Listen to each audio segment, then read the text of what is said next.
Goeienaand en welkom by In die Tonnel. Dis lekker om sport te praat op 'n Vrydag aand. Sport te gesels wat die naweek kan plaasvind. Daar's 'n klomp internasionale sport en ons kyk ook na plaaslike sport in Namibië met Andrew Poelman wat later in die program by ons aansluit.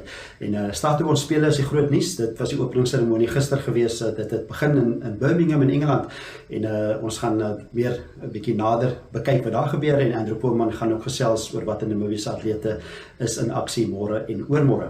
Dan is daar ook Formule 1 waarna ons gaan kyk, die Budapest Grand Prix vroue fietsry, die Tour de France vir vroue wat klaarmaak en ook groot vroue finaal sokker Europese eindstryd wat in Wembley gespeel word. Maar kom ons begin by die Stadionspele. Gister was die openingsseremonie, 5000 atlete van 72 lande wat deelneem en dit is 'n klomp atlete wat daar bymekaar is van die Statebond en dit is môre wat daar 23 medaljes op die spel is. Dit is onder andere in fietsry, daar is ook swem. Van die swemgunstlinge is Chad Leclerc van Suid-Afrika wat in die 50 meter vlinderslag in aksie gaan wees. Hy het al 18 medaljes gewen en kyk of hy 19 kan maak by die Statebondspele. Hy was 'n bietjie siek onlangs, maar hopelik kan hy goed doen môre in die 50 meter vlinderslag. Eulalia Johannes, sy is in die marathon môreoggend vroeggerig, is dit sy wat haar titel verdedig in die marathon by die Statebondspele. Daar's ook fietsry en gimnastiek môre alles in aksie by die Statebondspele. Cricket ook, Suid-Afrika speel teen Nieu-Seeland, 'n T20 wedstryd, die eerste een van hulle rondom talie wedstryde en dan begin die sewes. Rugby begin Sondag en daar's ook hokkie wat Sondag begin. En Sondag is 'n Chad Leclerc weer in aksie. Dis die 200 meter vlinderslag wat hy dan hopelik weer nog 'n medalje kan byvoeg vir Suid-Afrika. So gesê, 5000 atlete wat daar in aksie gaan wees. 'n Klomp lekker aksie daar by die Statebondspele. Maar kom ons kyk wat al daar gebeur het by Birmingham. Welcome to Birmingham.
Gives me the greatest pleasure to declare the 22nd Commonwealth Games open.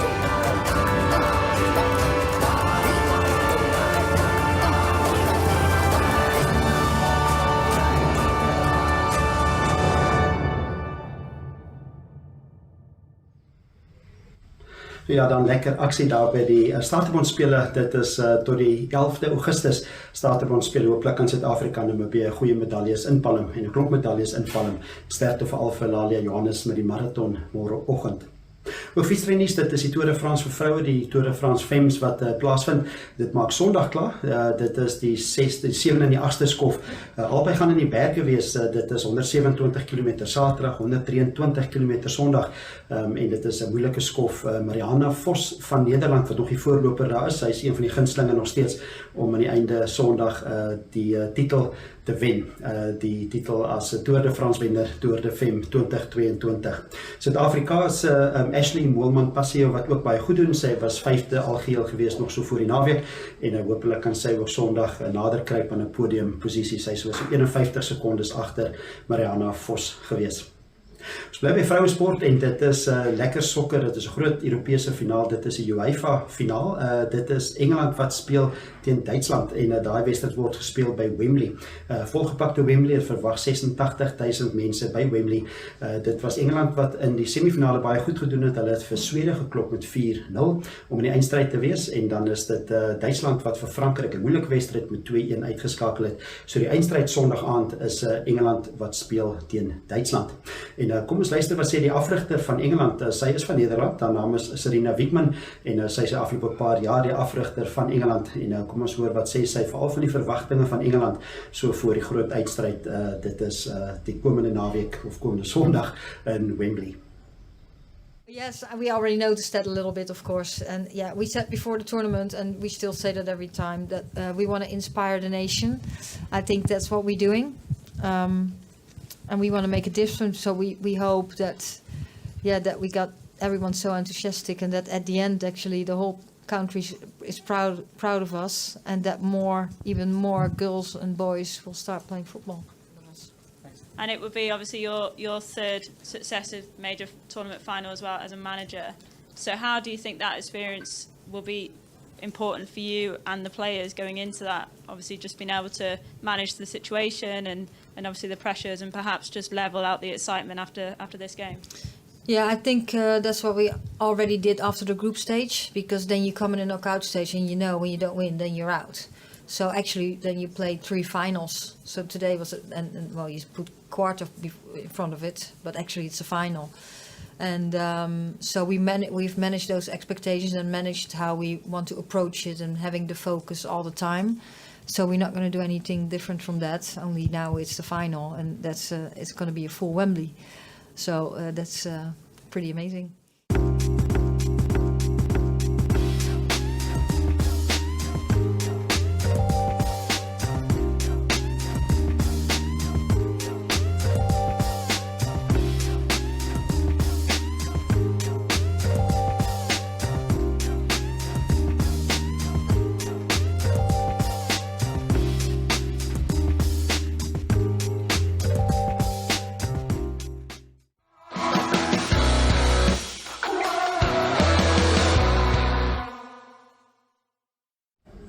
Welkom terug by in die Tonnel en ons gesels lekker sport op Vrydag aand. Hoop jy kan lekker terugsit en rustig wees op hierdie Vrydag aand.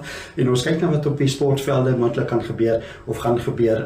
Dit is die komende naweek môre en ook oormôre. Staat op ons spele natuurlik 'n groot hoogtepunt, maar onder andere ook is dit die Formule 1 Grand Prix. Dit is hierdie keer is in Budapest. Dit is die Hongaarse Grand Prix. Lekker kompeterend hierdie jaar. Dit is Mercedes-Benz wat nou baie meer kompeterend is, ook na Frankryk. Hulle was tweede en derde gewees op die podium, Lewis Hamilton en ook George Russell. Steeds is dit Max Verstappen en Charles Leclerc wat die gunstelinge is. Kwalifisering vandag en môre. Hulle praat van 'n bietjie reënerig oor die naweek, so dit gaan ook 'n effek hê. Op hierdie stadium Max Verstappen 233 punte. Hy is 63 punte voor Charles Leclerc in die tweede plek op 170 punte en dan so 'n bietjie verder af is dit Lewis Hamilton op 127 punte in die 6de plek. Die spanne self tesame 396 vir Red Bull op hierdie stadium en dan is dit Ferrari 316 en dan of 314 en dan is dit 270 vir Mercedes. So as ek kyk wat die naweek gaan gebeur, dit is 'n baan wat so 4,3 km lank is. Daar's 13 draaie, 2 dele wat redelik lank is, lang reguit dele waar die spoed redelike faktor gaan wees. So ons sal kyk wat die naweek gebeur, maar is die lekkerste om met die manne te praat vir self van daai voertuie gaan sit en kom ons luister. Hulle het 'n bietjie gesels oor wat hulle moontlik te wagte kan wees die komende naweek. Dit is Max Verstappen van Red Bull, dan is dit ook Carlos Sainz van Ferrari en dit is George Russell van Mercedes-Benz. Ons hoor wat sê die manne. Yeah, I personally think it's going to be a little bit harder for us, just purely one lap performance especially. I mean, I don't expect it to be terrible, but I do think that Ferrari is going to be super strong here. Like, of course, they have been the whole year, but I do think that this is a track where they might be, let's say, very strong. But we'll see. I mean, also the weather, I don't know what's going to happen, how much rain is falling, but all these things can come into play and can do many things to the result. And bringing it on to this weekend in Hungary, do you and Ferrari fancy your chances this weekend? Yeah, I think this year we fancy a chance in every circuit that we go to. Honestly, the competitiveness of the car is definitely not an issue this year. We're competitive everywhere we go to. No, sometimes it's true that in race pace or in some qualies, Red Bull seem to be a bit quicker. In others, we are quicker, and it's a great fight.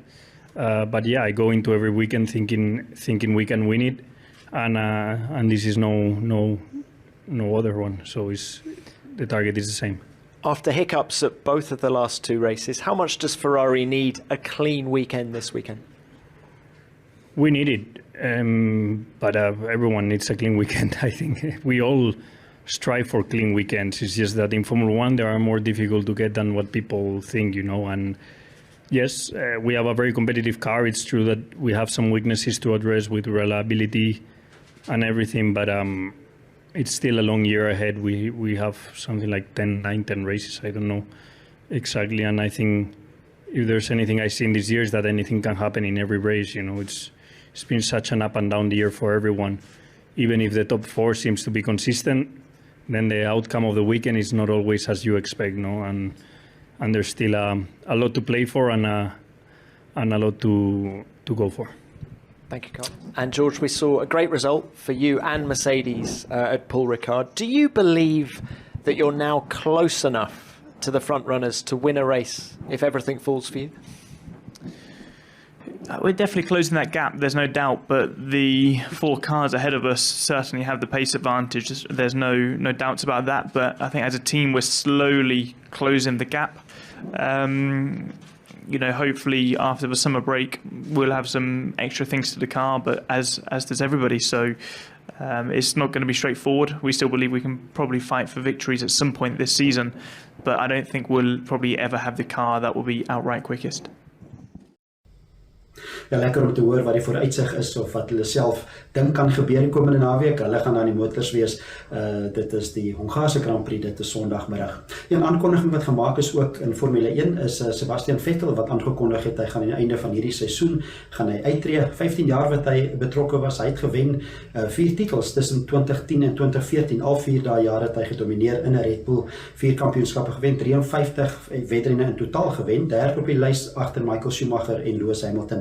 So hy is 'n legende. Hy ry tans vir Aston Martin en een van sy vorige spanmaats is Carlos Sainz van Ferrari en Carlos Sainz het ook 'n bietjie vertel wat sy ervarings was saam met Sebastian Vettel.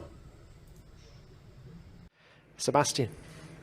Yeah, well, first of all, wish him all the best in the future that he has ahead, that I'm sure he's going to enjoy a lot with kids and family. For me, it was since the beginning, since even before arriving to Formula One, a great role model. I was privileged enough to be simulator driver when he was at his peak, in Red Bull, winning the championships. And I could see how professional he was, and it gave me a very good insight into how do you need to behave and how do you need to be a successful Formula One driver like he was. And I remember those years very well. He always had kind words for me, stop and have a chat with me and give me some advice.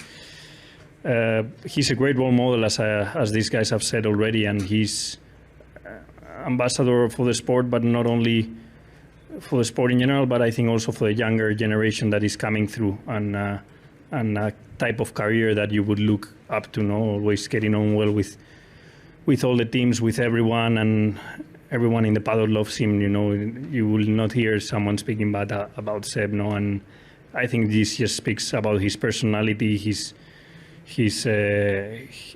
life as a human being, not only as a driver. And I think we will miss him, but I hope that we can see him back in the paddock, also helping the sport to develop in certain areas that I think he's very vocal about recently, and I hope that he can keep giving us a hand in that side. Dit dan Carlos Sainz, hy het gesels oor Sebastian Vettel. Hy is nog in aksie ook 'n komende naweek in die Hongaarse Grand Prix in sy Aston Martin. Kom ons gaan 'n bietjie na die golfbaan toe. Daar's 'n Skotse Ope vir vroue wat daar tans plaasvind. Dit gaan Sondag klaarmaak en op hierdie stadium is dit Yin Cho van Suid-Korea wat voorloop. Sy het 64 houe gespeel. Dis 8 onder baansyfer, 'n baie goeie eerste ronde vir haar. Lydia Ko van Nieu-Seeland of van Australië, van Nieu-Seeland, sy het in die tweede plek op hierdie stadium met sy het 65 houe gespeel. Net een swakker as Hoi Jin Cho van Suid-Korea en dit is Lydia Ko wat die afgelope tyd baie goed doen. Sy is nou tans tweede op die wêreldranglys en dit is die Skotse Ope wat natuurlik Sondag klaarmaak. Manskant is dit die mans PGA, dit is die Rocket Mortgage toernooi, die Amerikaanse PGA wat gespeel word in Amerika. Die voorloper daar is Tony Finau. Hy het 8 onderbaansyfer gespeel en hy het ook die afgelope naweek gewen, so hy is duidelik in goeie vorm. Dan ook is die Live Invitational, die kontroversiële toernooi van Greg Norman hulle. Hy word gespeel in New Jersey, dis die 3de toernooi in daai reeks wat gespeel word, natuurlik vir klomp geld wat hulle speel. Hulle speel daar op een van Donald Trump se golfbane en dit is baie oë sal wees op Hendrik Stenson wat sy debuut maak, die vorige Ryder Beker kaptein wat nie meer Ryder Beker kaptein is nie en hy maak sy debuut in hierdie toernooi. Kom ons vat 'n advertensiebreek en as ons terugkom, dan gesels ons met Andrew Poelman, gesels ons nou oor wiese sport.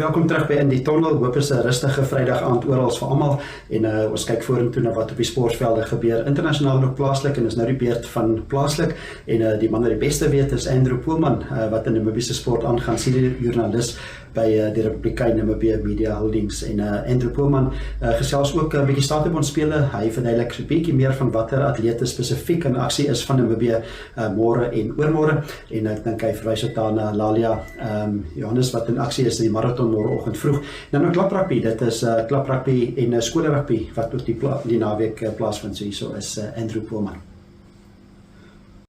Môreoggend is dan die marathon, wat weet seker een van die groot hoopvolle items van Namibia is waar Lalia Johannes natuurlik in betrokke is, wat tevore 4 jaar terug die goue medalje gewen het daar by die Gold Coast in Australië. So ja, ons sal maar kyk wat se vorm sy is, natuurlik Kenia en so ook in die staatebondspele is nie maklik nie. So maar ons sal dan kyk hoe gaan dit met daas Alina Armas is die ander Namibia in die vroue wedloop en dan Reinhold Thomas in die mans wedloop. So ons sal dan kyk hoe met hulle gaan. Dan ook op die program as ek hier vinnig kyk, ek dink Zander Skinner, die swemmer, ons 2 swemmers daar so is ook in aksie, Ronan Wantenaar en Zander Skinner. En dan ons 2 boksers, Try Again Ndebelu, hy is 'n veergewig, hy veg ook Saterdag. En Junius Jonas, ook 'n goue medalje wenner van 4 jaar gelede, wat dan sy titel gaan begin verdedig Sondag in die lig weltergewig klas. Kom ons kyk, daar is ook Sondag is in die driekamp is daar 'n span item wat Jean Paul Burger en Driekus Kutse in die gemengde triathlon deelneem saam met Imke Jagou en Henri Kriegel. Of 'n span byeenkoms daarso. Soos ons na die staatebondspele kyk vir die naweek, ek dink dis min of meer die groot goeters wat ons aan ons oog op sal hou. Daar's ook ons 2 rolbalspelers, Kabous Olivier en JP Fouché wat ook dan wedstryde speel Saterdag en Sondag. Ja, dit is lekker vooruitsig en regdeur volgende week ook natuurlik gaan ons hou duim vas veral vir hy marathon vir Lalia Johannes sy haar titel kan verdedig. Daar's ook 'n plaaslik lekker rugby, skole en klubs wat uitdraf. Die tweede naweek van die hoërskole rugby, natuurlik die liga wat deur Standard Bank geborg word. Daar's 7 spanne in die Superliga onder 19. Die span wat dan nou af is hierdie naweek is VAS. Hulle het laas naweek gewen teen Dr. Lemmer op Rehoboth en 9 punte gekry, so wat die maksimum is as jy wen en jy druk meer 3 as die ander span.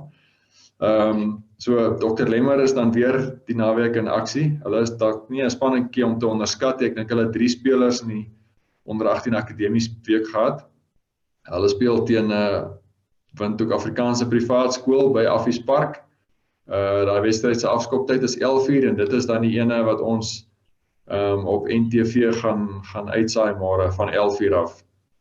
Die ander 2 wedstryde wat môre gespeel is, een is op Uchu, Windhoek Gimnasium, maar daar speel teen Moria. Dis 12:00 die middag en dan die ander ene is op Swakopmund, Pro Ed wat dan daarso teen hulle buurtklub Walvisbaai privaat hoërskool te staan kom. 12:30 is daai afskoptyd. En dan as ons sommer miskien aanbeweeg na die klaprugby toe, wat jy van gepraat het, ook weer natuurlik weer 4 wedstryde. Ja, so 2 van hulle wat miskien wat mense dalk miskien favorites kan voor die tyd sê wie behoort te wen. So Rehoboth wat dan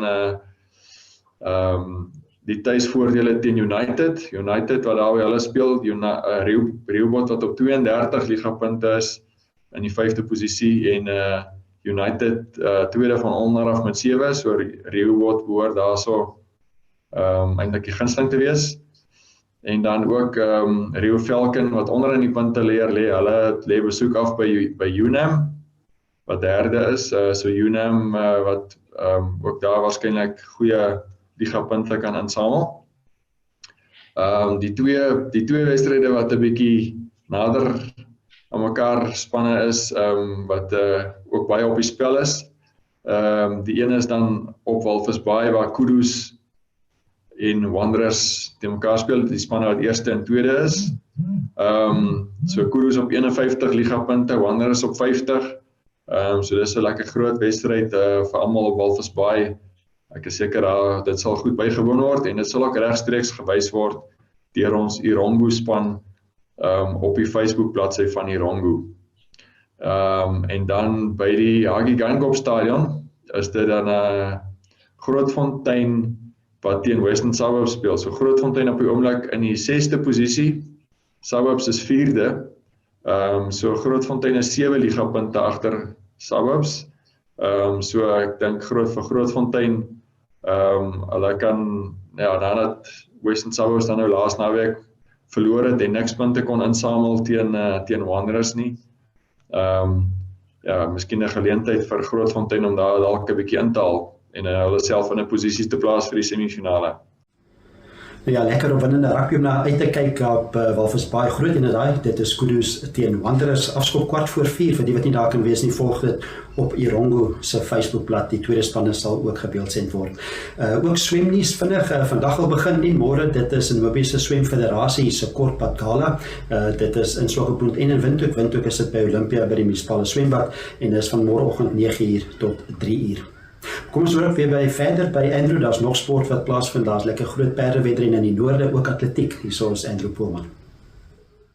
Die Namibiese Perde Sportfederasie se July handicap wat ook deur FNB geborg word. Dit is op 'n plek met die naam Okahachipara, dis naby Okonjato in die Otjuzondjupa streek. So 15 wedrenne vir die dag daarso. Die laaste een is dan die groot ene wat 2400 meter of 2.4 kilometer die afstand is. En so 'n prysgeld van R60,000 wat hulle daar op die spel het. So ja, dis 'n behoort nogal groot aftrek te kry in daai omgewing. Ja, dis altyd 'n hoogtepunt en daar's ook atletiek wat ook plaasvind. Ja, so dit is op Rundu. Atletiek Namibië se reeks van Grand Prix byeenkomste. Hier is nommer 9 uit die 10 uit. So hulle is dan Saterdagoggend daarso. So die program is so van 10:00 tot 3:00 die middag. So hulle daar 100 meters, 200, 400, 800, 1500 gewigstoot, verspring, hoogspring, dis dan vir mans en vroue. Al hierdie items wat dan daar aangebied sal word. Ja, dankie Andrew, is lekker perdewedder en groot perdewedder en R60,000 waarvoor die perde hardloop en ook lekker atletiek. En kom ons sluit af met 'n bietjie fietsry nuus. Daar is ook bergfiets wat die naweek plaasvind, môreoggend 'n bergfiets kompetisie. Dit is Netbank en Windhoek Pedal Power se 4de van die reeks en dit is daar op die Okanio-pad op die B1 daar by die Tooivoelslag afrit. Die afrit na Tooivoelslag en dit is môreoggend 8uur. En dit is 100 km vir die mans en 80 km vir die vroue. So is 'n mondvol sport, dit is ons plaaslike sport, klomp internasionale sport, sterkte vir almal daar by die standaardspele vir al die Namibiese en Suid-Afrikaanse atlete. Hoop iets self 'n baie lekker sport naweek en tot ons volgende Vrydag aand weer gesels. Groete en lekker naweek.